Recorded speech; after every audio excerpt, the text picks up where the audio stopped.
Hello everyone, my name is Kumar Patel and today I am going to solve question number 2248 from LeetCode, that is intersection of multiple arrays. So in this question, we are given an 2D integer array nums and our task is to find the intersection of all of the inner arrays, which means we need to check elements of all of the inner arrays and find the common elements between them and return them as an array. So if we and we need to return them in ascending order. So if we look at the first example, you can see that there are three inner arrays, and out of all these arrays, 3, 4 is available in all of the three arrays. So we need to return 3, 4 as the resultant array.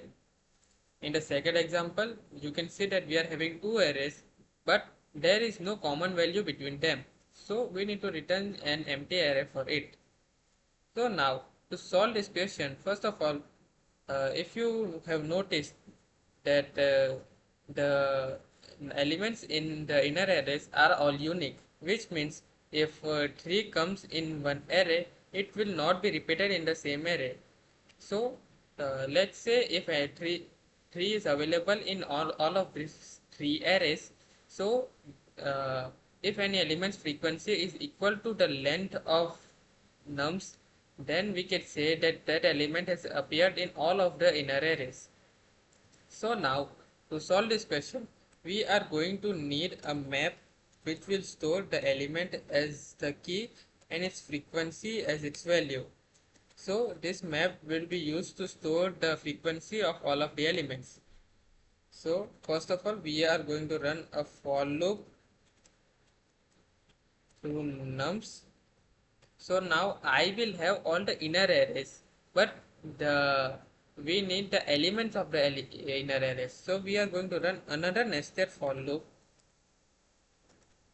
Now J would be having the elements of the inner arrays. So we would just increment the frequency of that element.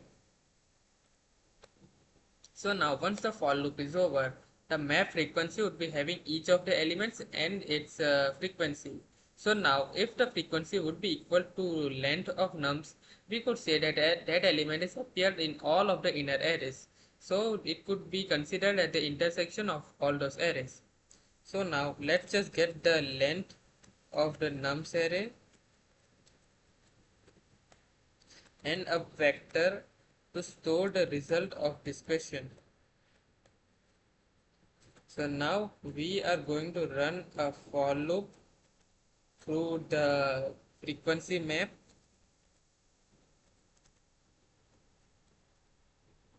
and now we are going to check if value is equals to length or not. If it is equal, then we are going to push back the element that is the key. And now once this for loop is over, we will be having a resultant vector which will store the intersection of all of these inner arrays. So now let's just return this and run the code to check the test cases.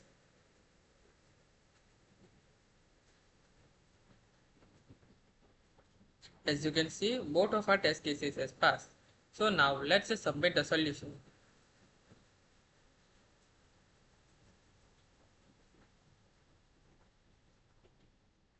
As you can see, our solution was accepted. So this was it from my side. Thank you and have a nice day ahead.